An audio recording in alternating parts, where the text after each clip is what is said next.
Hello, welcome to my show. My name is Joseph Mbele. I have this YouTube channel, and I've introduced myself many times.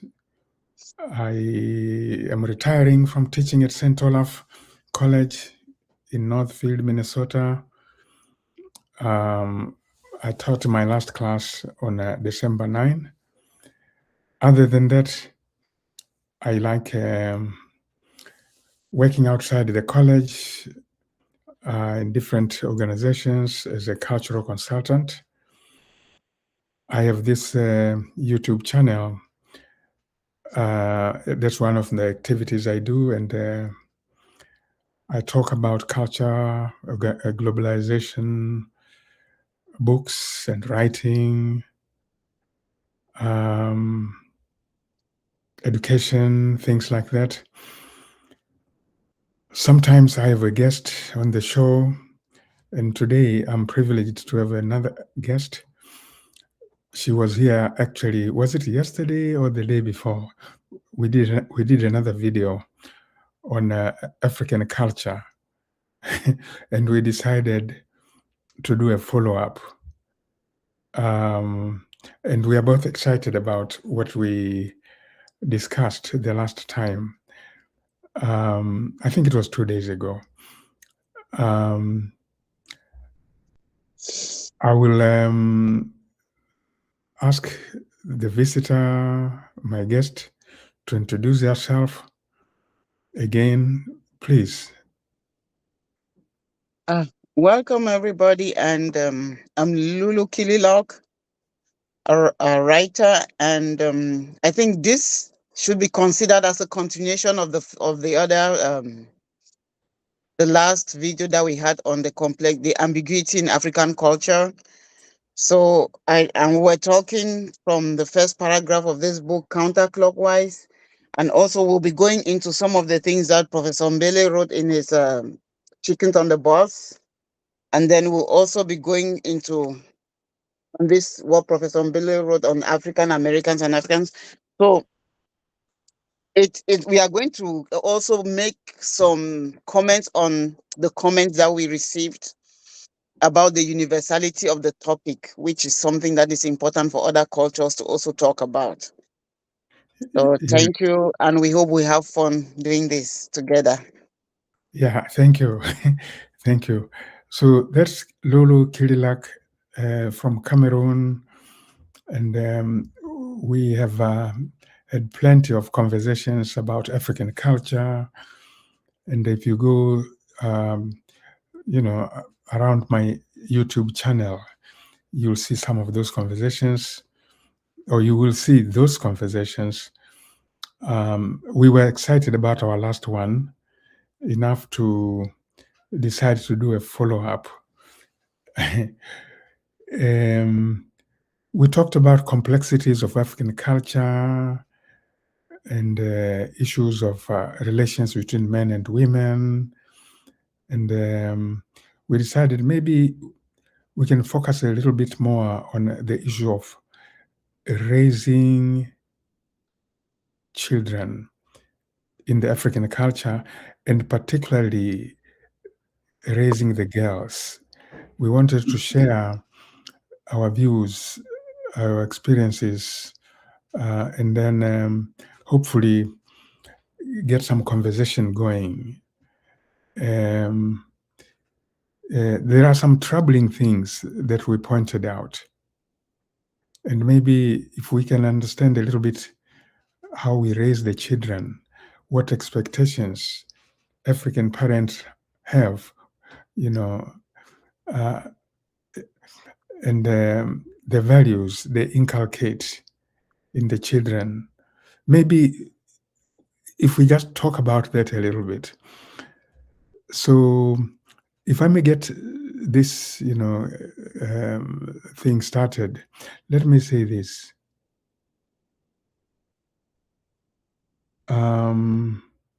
Yesterday, was it yesterday or 2 days ago?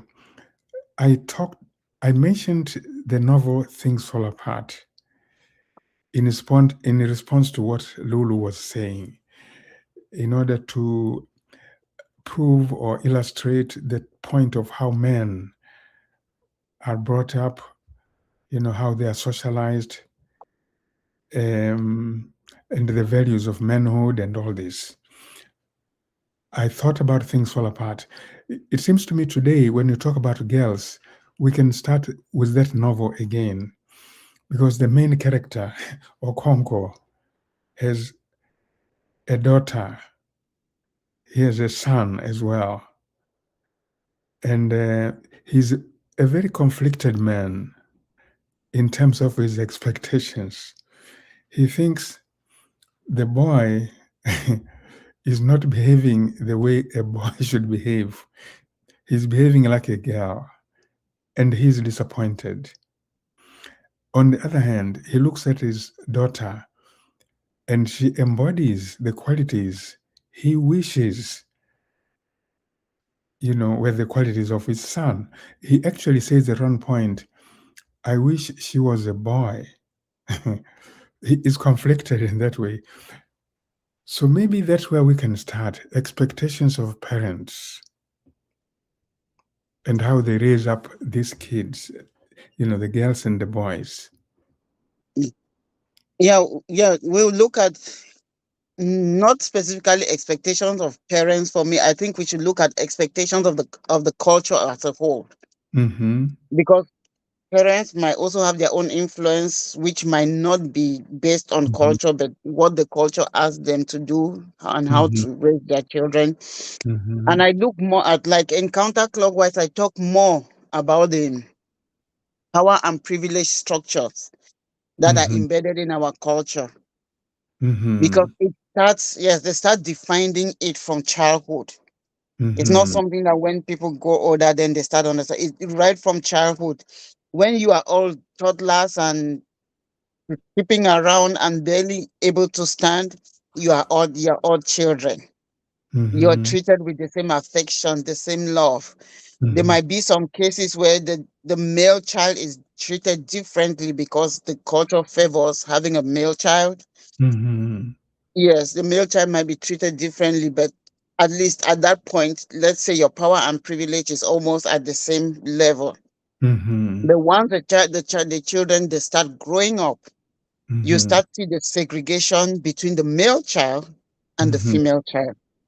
The Mm-hmm. male child is taught to accumulate power on himself, Mm-hmm. and the female child is actually taught to be is actually subjugated in the Mm-hmm. process.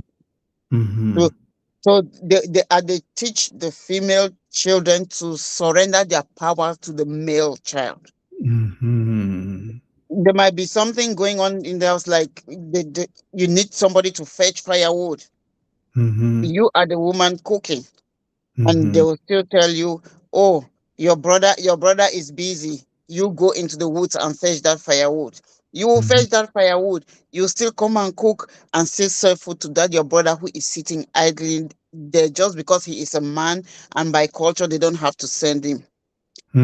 I Mm-hmm. Yes, I know of cases where this is like, even within my own family, where there were boys in the family who were asked to wash dishes. Mm-hmm. They got mad at my mom for asking them to wash dishes. That is a Mm-hmm. girl's work. But they do it in that plate. But they Mm-hmm. don't want to do it because culturally they have been taught that they are Mm-hmm. not supposed to do those domestic work because it's all a woman's job. Uh-huh. Uh-huh. Yeah, so they were mad that they're asking them to do those domestic jobs because I would rather go to the farm Uh-huh. than to wash dishes. It's Uh-huh. like you are belittling them to ask them to do the domestic household chores that keeps the Uh-huh. family running. Most Uh-huh. men are excluded from those things. Yeah. So if you look at the hierarchical structure that Mm-hmm. is now in the contemporary African culture, the male keeps accumulating power and learning how to dominate the woman in so many different aspects. Uh-huh. Uh-huh. While the male is climbing up the power of the ladder of power from childhood, he's climbing up, learning how to get power over the woman, how to position himself in positions of authority over the woman and society, how to make decisions in positions of the woman and society as a whole. The female child does not climb up the ladder. On the contrary, the female child starts descending the ladder. Mhm. They're teaching her how to not speak back when the male child talks. They are Mhm. teaching her to cook and clean and keep the house clean for the family and for the male child. They keep Mhm. diminishing her agency and her power.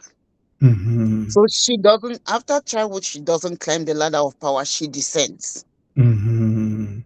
So both of Mhm. them now are going into two separate directions as that Uh-huh. as that they are raising them. Yeah. So and this is what the paradox in that situation Yeah. is. Yeah. The more powerful that the men become, sitting back as a woman, and most of the women I spoke with, they see a level of helplessness in the men being demonstrated as power, being exercised as power. Mhm. Mhm. Yes, and it doesn't really help in the relationship because the men do not even understand that level of power that they have and they Yeah. have been taught they have over people, they Yeah. actually do not have it in Uh-huh. reality. Uh-huh. And yes, and then they try to exercise that structure, and all that comes out of them is violence, powerlessness, confusion. Yeah. Yeah. Yes, and most of the time, this is biologically proven. The female brain is faster and at expressing stuff. Uh-huh. Uh-huh. So the female brain will sit back. Yes, you can use that violence to subjugate her, but she Yeah. has a way stronger mind Yeah. than you have in Yeah. that position. So we as a female, we look at it, it's like helplessness. Yes, we cannot match you in violence. Mhm. And the man is thinking that he has his authority that he's exercising. It doesn't fit into Mhm. what the culture is trying to express about the role of the child, boy child, or the girl child, or the man and the woman. They Yeah. are, yes, they give the impression that in their different roles they balance each other, Yeah. but in practice they do not balance each other because they are actually divergent. They are going into different directions. So Mhm. that's Mhm. just something else. Yeah. Something, Mm. yeah. Listening to you talking, I'm remembering now uh, certain encounters I've had with people or things I've observed. There are families where they've only girls.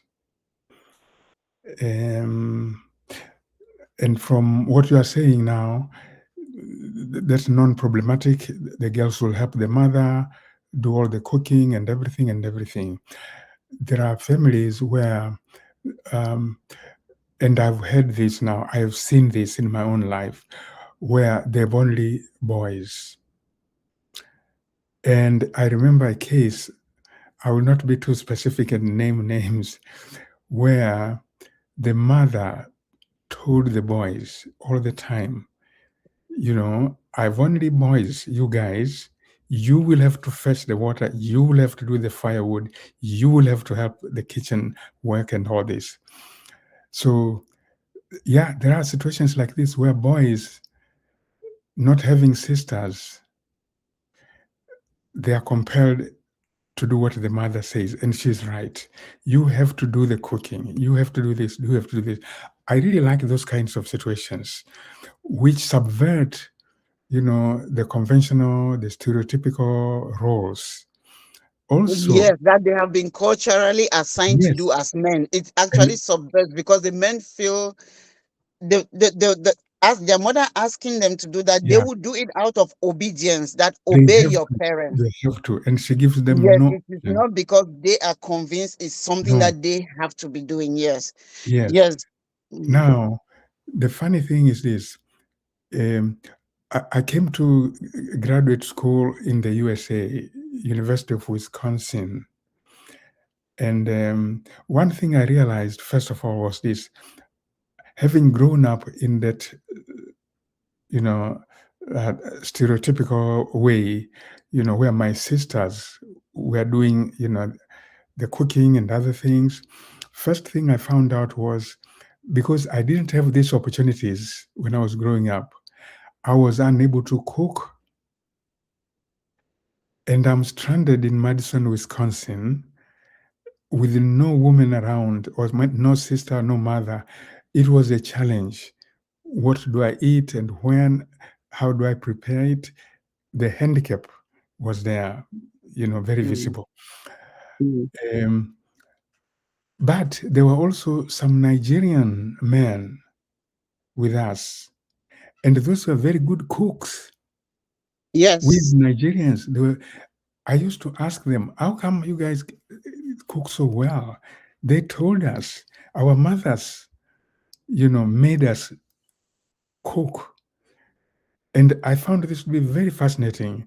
I forget which part of Nigeria, whether it's, just some particular ethnic group or whatever. But those Nigerian students, male students, they were excellent cooks.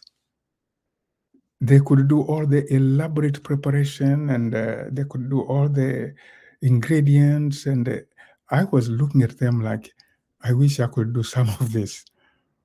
Yeah, most of the men whom you could find cooking grew up in homes where the mothers were already revolting against the stereotypical image of a man that the culture has in, that is embedded in the culture. So they taught their children to cook and do stuff. That is why in my own home, my mother could ask a boy to wash dishes. Hmm.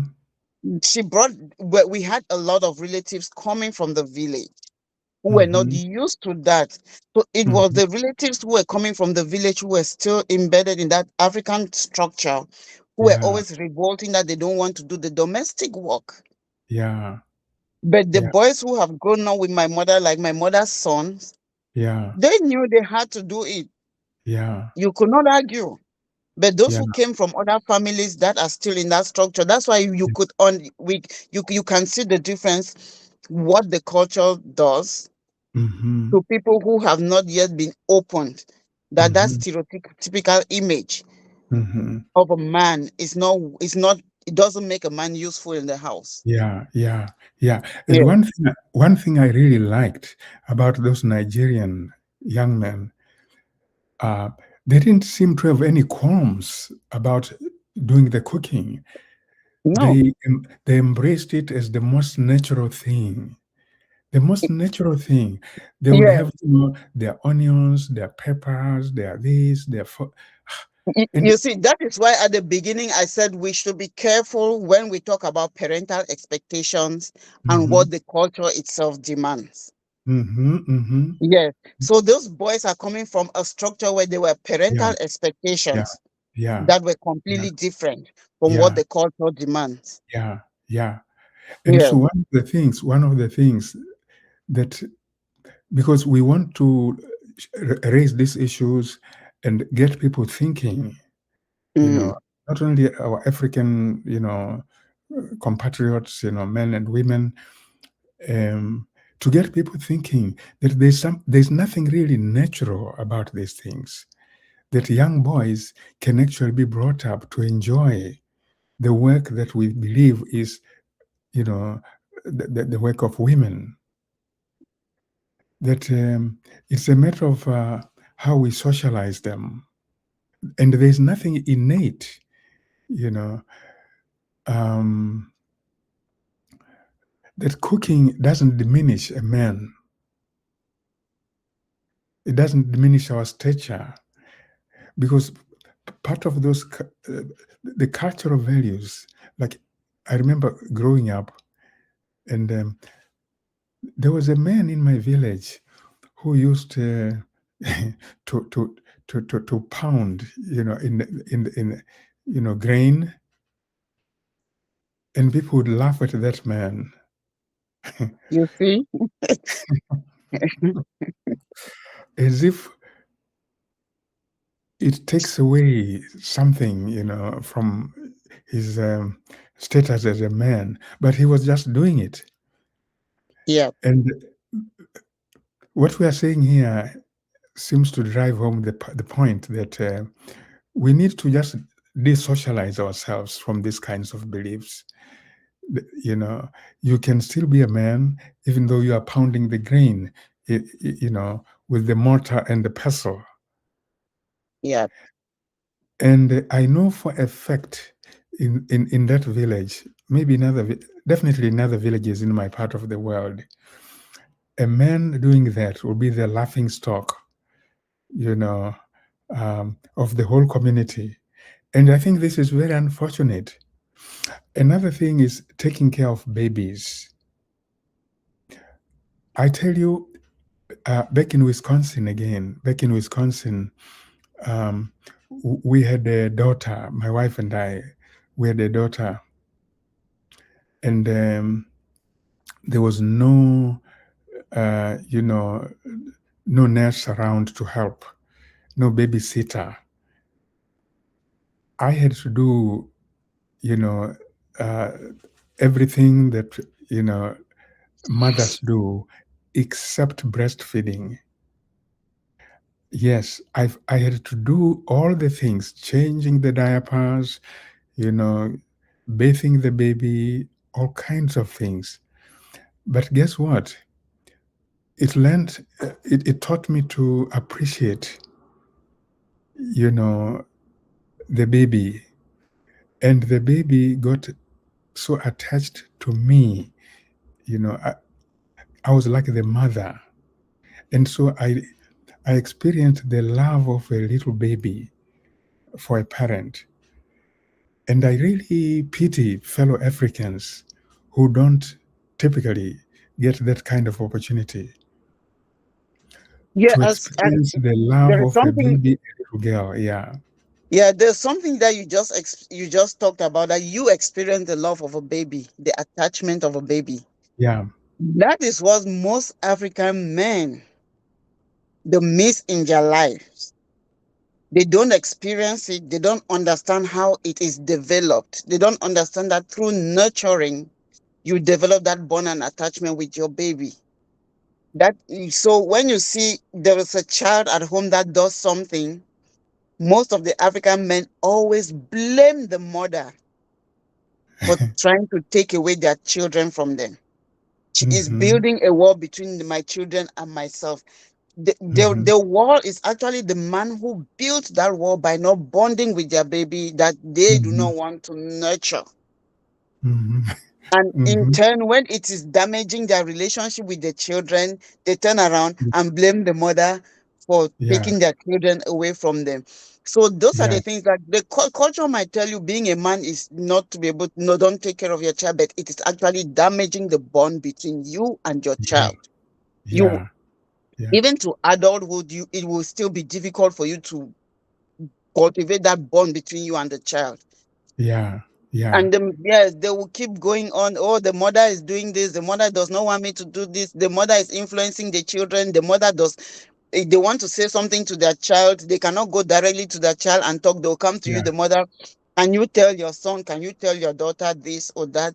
Those are the Yeah. things that most African men do. They don't even speak directly Yeah. to their children. They go Yeah. back to their wives and ask their Yeah. wives to talk to their children.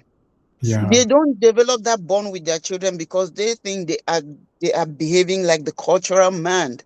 And at Yeah. the Yeah. end of the day, they are the Yeah. ones that they just damage their relationship with their children, and Yeah. then they blame somebody else for doing that when they Yeah. see that the mother is attached to the Yeah. children and the Yeah. children is attached to the mother, and it's all through that nurturing process. Yeah. And again, back to my own situation, um, because what happened is this child was born through a cesarean, procedure. Hmm. So the mother could not take care of her Yeah. in the beginning. I Hmm. was told by the nurse, and I was taught everything I needed to do to take care of that baby. That's why I said to you, It was everything a mother does except breastfeeding. Mm-hmm. Everything else. That created such a bond between that baby and me. It's Yeah. incredible. Mm-hmm. But also, I learned as a man certain things that men typically, in Africa at least, don't get to learn. You know how African men will always say, "Oh, if you are going someplace, traveling with your wife, you know, she will always be late. She's never ready." Men just Yes. make these kinds of dismissive comments. Now, Yes. I learned why that is so, and I learned to appreciate women's work because getting that baby ready to go catch the bus, it takes a lot of things. You Yes. prepare the diapers, you prepare the powder, you prepare the oil, you prepare so many things. And then you might start, from your house, and again, something else happens. You have to take back the child, to start over. And there are just so many things men never have to deal with. But they just complain. You know, don't go any place with women they're never ready, they never leave on time, blah blah blah. But I no longer make those complaints Yes. because I know the intricacies, the detailed nature of the kinds of things women have to do before they can even set out, from the house. Yes. And they don't even only complain about you being late. If they come, there is no food. You are a Uh-huh. lazy woman. You are That's just the sitting thing. around there all day. You have not done anything. You have not done anything. Yes. So it is that we understand the way they were raised. Yeah, yeah. They They don't were not experience raised those to things. be compassionate. Then they were Exactly. not raised to be introspective. They were not Exactly. raised to look at somebody in what we normally say, put yourself in somebody else's shoes. Exactly. They were Exactly. not raised that way. It was all about what they want, how they want Yeah. it, Yeah. Yeah. Yeah. not thinking about how the process Yeah. through which, yes, it has to Yeah. be Yeah. achieved. They don't think about the process. They just want the results. They don't think about process. Exactly. And this is why now, you know, when we socialize the little boys in Africa, for example, in African culture, you know, we obliterate all this detailed knowledge of what Yes. a woman goes through. We obliterate it all. We cast it aside. We are not even aware of it. We end up with just that stereotype. Women are like this. Women are like this, without any understanding of what a woman's daily life involves that Yes. makes them unable to get out of the house on time, you know, that Mm-hmm. makes them take a long time to do this or that men think should be done in a few minutes. Mm-hmm. And so if we could bring this back into the way we raise, especially the boys, and I think the best way to teach them is to make them experience this thing like I experienced in Yes. Madison, Wisconsin. It Yes. couldn't be just a theoretical thing, you Mm-hmm. know. And so I go back to the women, the Nigerian women who made the boys cook. Mm-hmm. And now they were such excellent cooks, and they Yes. were not complaining, you know. No, they are not complaining. That's why that's the difference between parental expectations and culture. Yeah, yeah. Because my brothers cook. Uh-huh. They do all what we could do as either boys or girls. My Mm-hmm. father Mm-hmm. he loved to be, he was a handyman. Mm-hmm. He had his different profession, but he likes repairing stuff back at home. Mm-hmm. He will call you to join him. He did not care whether you were a boy or girl. We Mm-hmm. repaired cars with him. We repaired walls with him. We even went up the roof with him. Mm-hmm. Mm-hmm. So this is why it is important to separate parental expectations. from Uh-huh. culture, because how they were training us to be kind of unisex within the culture, Yeah. it's completely different from what people who are trained strictly under the cultural regime, Mm-hmm. Mm-hmm. what the different form of education that they receive. Mm-hmm. Mm-hmm. Yes. So it is important for parents to know that they also Yeah. have a role Yeah.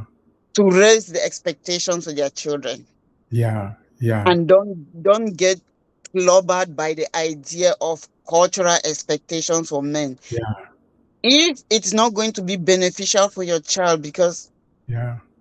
I know the boys of today Yeah. and the challenges that are happening around the environment of relationships and marriages right now. Yeah. Most women don't care about getting married or having Uh, children. mm-hmm. Mm-hmm.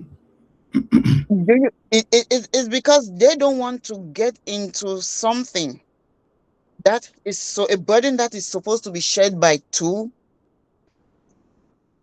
and is done by one. Mm-hmm. They Mm-hmm. have seen their parents, their grandparents, they have seen them gone, their grandmothers. They went through that, carrying that overload on themselves. Yeah. Women today are not willing to carry that overload. Uh-huh. They are Uh-huh. not. So people Yeah. who blame them that, oh, you don't want to have children, oh, this and that, they are contented, Yeah. not being overloaded, Yeah. rather than get into a relationship where they'll be overloaded, and the man himself in the relationship is it's much of a problem like any other child that she is raising. Mm-hmm. Mm-hmm. Yes, at the end of the day, women are taught to Yeah. raise children and even raise some of the men. They raise some I of the know. husbands. Yes, some of the Yeah. husbands becomes like a child that you have to raise in the process of Yeah. raising your own children. So it is exhausting. Yeah. It is Yeah. damaging relationships. It is damaging Yeah. at the way we relate with each other Yeah. and how we are with each other. Yeah. So Yeah. those things Yeah. we need to understand that we Yeah. need to make a shift Yeah. Yeah. Yeah. which is beneficial. Yeah. If I have a son and I teach him to be the cultural man, and Mm-hmm. he's in a relationship with the woman today, he cannot boil water, he Yeah. cannot Yeah. boil rice, and the woman ask him for termination of that relationship. Yeah. Do you think I will be mad at that woman? No. Uh-huh. Mm-hmm. She needs a partner, she does not need a baby. Mm-hmm. She needs a partner, she does not need a boss. Mm-hmm. Mm-hmm. Yes, so those are the things that we need to look at. Yeah. And Yeah. Yeah. Yeah. Another thing I was thinking about is how we deal with the issue of instilling self-confidence, in a cultural kind of context, and otherwise. Just self-confidence. Uh, some of us, have daughters, some other people have sons, and people like me, we teach, one of the things I was very curious about when I started teaching here in the USA at St. Olaf College from the very first year, mm, because there are women and there are men in the classroom, and you give them assignments, you observe their performance, absolutely, you record their performance every semester. Guess what? I kept the records all the years, every assignment, every test and evaluations. I kept those, and at the back of my mind, I was saying, let me see how boys perform in relation to the girls. And here in this college, or maybe in this country, the numbers are just about 50-50. Like in this college where I teach, where I've been teaching, about 50-50. And maybe there's a larger number of girls than boys, in the class. It's about 50-50, or, a little bit more girls. One thing I observed very early And I began telling fellow Tanzanians on social media in a provocative kind of way to provoke them a little. I used to say, and it's not fiction, I have the records. In terms of performance, boys and girls, actually, they are equal. Um, yes, you cannot say boys are better than the girls in terms of how they perform in the classroom. In fact, just looking at the records again, you have a sense that girls are probably a bit better, smarter than boys. I used to say these things. So I'm raising this issue now because one of the challenges of parenting, you know, uh, letting the girls go to school where there's a lot of boys, there are a lot of boys, the girls might be subjected to these ideas and prejudices about not being as good as the boys. My own daughters, when they started school here in the US, I used to tell them, you are as smart as anybody else. You have one head and they have one head. Don't let anybody act as if that automatically, they are better than you. So I guess in brief, what I'm saying is how we socialize the kids in terms of, believing in themselves, in terms of inculcating self-confidence and those types of things. And I have the evidence as a teacher, all those big files that I have kept over the years. And I can tell you, the performance of boys as opposed to girls, there's equivalence, and in fact, I'm tempted to believe, you know, girls perform a little better than the boys. I know a lot of people won't like to hear this, and they might want to start a fight, but I have the evidence, at least from the subjects I've been teaching. Yeah, you see, like in counterclockwise, one of the testimonies I have is that of a man. When you're talking about building this confidence, he had a job, but he did not realize every time he brought back a problem that was difficult for him to resolve, it was his wife who helped him. He Uh-huh. did not. It did not clock into his head, but that was what the wife did all the time, but silently. So there was she had a problem and they sat at the table with his friends and they were discussing and the friends were throwing out solutions. And guess what? That woman gave her own solution to her husband. And right there in front of his friends, he dismissed his wife as if that she is talking as if she knows anything, Mm-hmm. that she doesn't know anything. What Mm-hmm. does she think she can contribute to the subject? Mm-hmm. Mind you, this is somebody who has always been receiving help from his wife. But in Mm-hmm. front of his friends, what was his reaction? Mm-hmm. He insulted his wife and downplayed her contribution. Mm-hmm. He went to work and tried all what the intelligent men told him to do. It did not resolve his problem. Mm-hmm. His the wife's solution was like the last resort, and that's Mm-hmm. what resolved the problem. Already, the way he spoke to his wife the night before, that already sowed a seed of discord.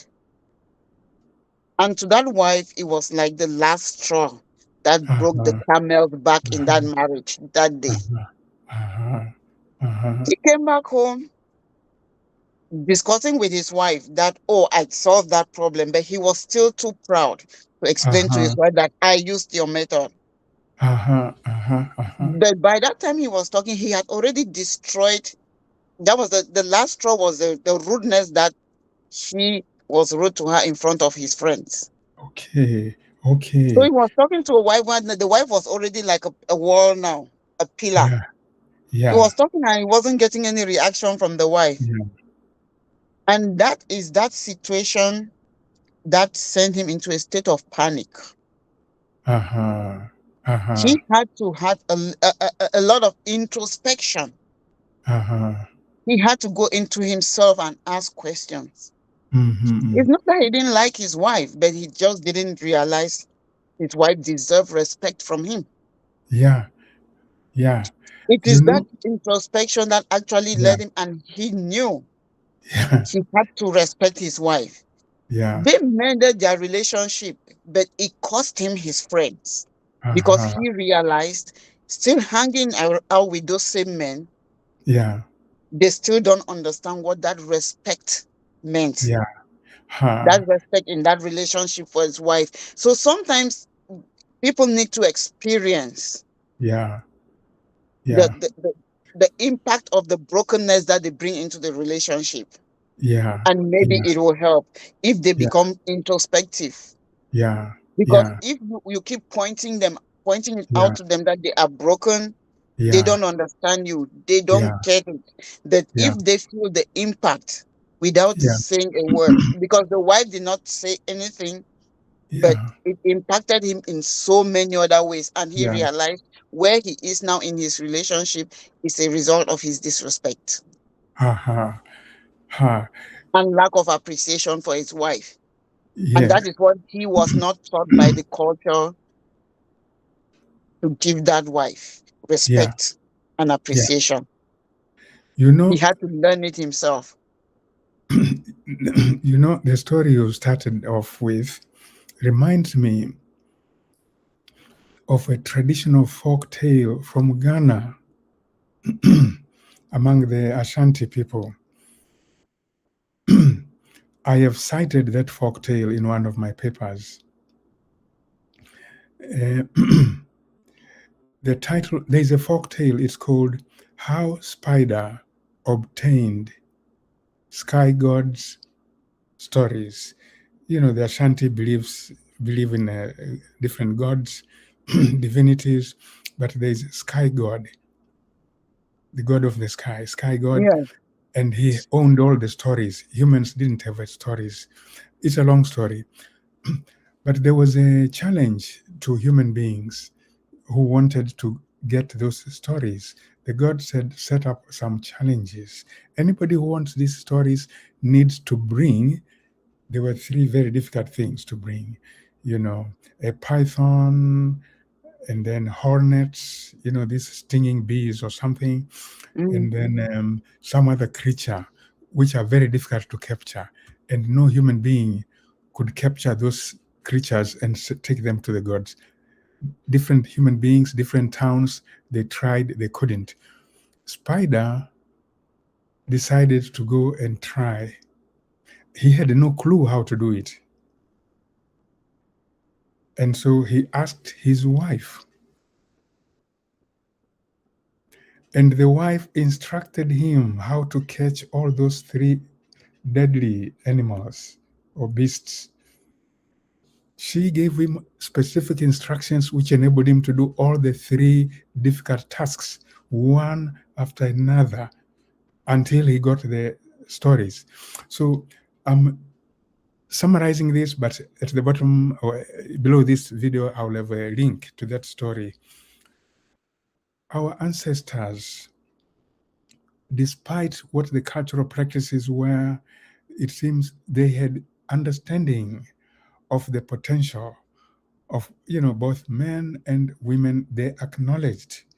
In fact, we said such a thing in our last conversation. Mhm. We said such a thing about pre-colonial Africa. Yes, yes, that's what I wanted to say, because most of the idioms have a lot of wisdom embedded in them. Exactly, A exactly, lot of wisdom embedded in them. exactly. They did not discriminate. Yeah. They acknowledged the worth, the talent, the potential of both men and women. They didn't put Mm. down the women, you know. And we said during our last conversation something very controversial, that the coming of Europeans has really, really downgraded the women overall. Yes, the practice of Western style Exactly, patriarchy. Mm. exactly, exactly. So I'm glad we are raising this issue today again. And I'm assuming and I'm really hoping that, this conversation, if people can participate in it, can join, it will help us re-educate ourselves, you know, uh, so we can do the right thing in terms of how we raise, the children. Um, just this conversation, if it can be the catalyst for reflection. And in fact, on that note, let me say this. You raised your book there because you deal with the consequences of this negative conditioning, the consequences. You have elaborated them so well in the book. And Yes. now I'm looking at it this way. In this book, of mine, Chickens in the Bus, Teachers I on the do, bus, yes. I do have chapters dealing with raising children, but I'm Yes. talking about, it takes a village to raise a child. And I make some points, but it seems to me now very clear that we need to write a bit more so we can capture the things and the focus, that we are dwelling on today. Because Yes. you have talked about the consequences of this conditioning, negative conditioning, and in my own books, especially this one, I'm talking about some other things, the proverb, it takes a village, but what are the dynamics of it? What are the Mm-hmm. dynamics of raising the child? Yes. And this is what we are doing in our conversation today, to go into the Yes. details of it. Yes. So we say it takes a village to raise a child, Yeah, but what does the village have to put into the process to exactly. raise the child? Let's not just say it, let's do it together. Exactly, Yes. exactly. Yeah, because so far, in the context of neocolonialism, as you said the other day, so far the village might just be saying to the boys, "Oh, don't do this. You are not a girl." They might be saying to the Boys girl, will be boys. uh, "Yeah, boys will be boys," Yeah. and and that's what the village is doing under the That's what impact the of village is doing. Yeah. westernization. So Feeding we need into the negative exactly, yeah, ideologies that was brought yeah, in by Western patriarchy. exactly. So if we could capture the village of the pre-colonial times, then we would Yes. confidently and happily have to say, we are happy that it takes the village to raise the child. You know, Yes. But this is what the village has to do to raise the the child. village has some homework to do. Yes. The village itself has some homework to do. Yeah. Yeah.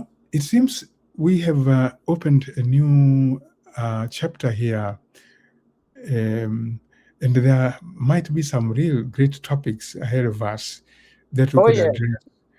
Yes. And um, I don't know if we should say something else or just for today stop here, so people have only so much to digest at a time. Yeah. Yeah. I think just ending here for today, it's good. I think It we've had seems a to good me, conversation for today. it seems to Yes. me, we raised some Yeah. few points here, and people can just read I know and we I know we have a lot to talk about, but we should also yeah, be mindful of how much yeah, time yeah, yeah, people can just pay attention for so long. yeah, So we give yeah, them the opportunity. Yes. yeah.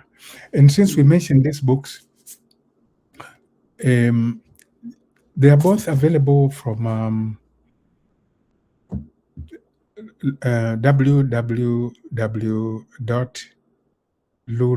www.lulu.com.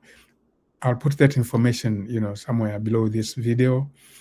And this is Lulu's second book, uh, Counterclockwise, which explores the challenges, the problems, the consequences of what we glibly call our African culture, and it's a very thought-provoking presentation.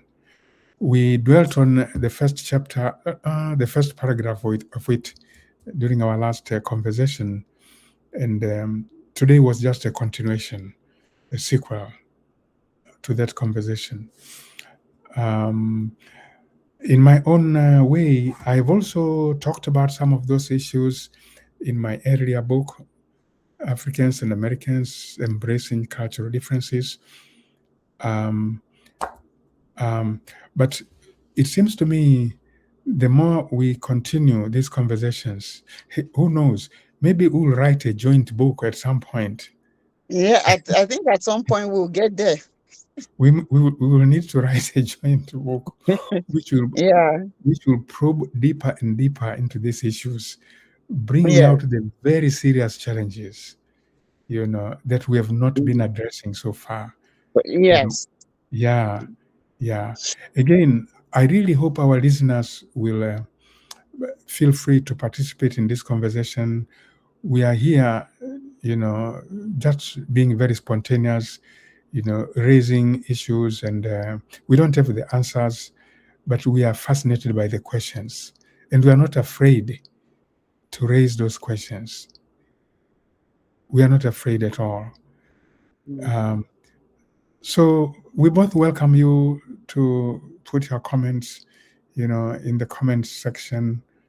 Yes, we have to thank Mary for her comments, Hmm. because she actually had a long comment that Yeah, actually explored, because she's not African. So you can imagine somebody from another culture actually yeah, recognizing aspects from yeah, the book, what we are talking yeah, about from the book, which is yeah. it has a universal nature. Yeah. Mm. Yeah, Mary commented on our last video. Yeah, Yes. that's what Lulu is talking about. It is true. She wrote this Mhm. wide-ranging, you know, reflections on what we Mhm. said. She also gave us additional material, additional Yes. information, Yes. bringing in the American culture, Yeah. for example. So she Mhm. enriched the conversation. We appreciate that very much. Yeah. Yeah.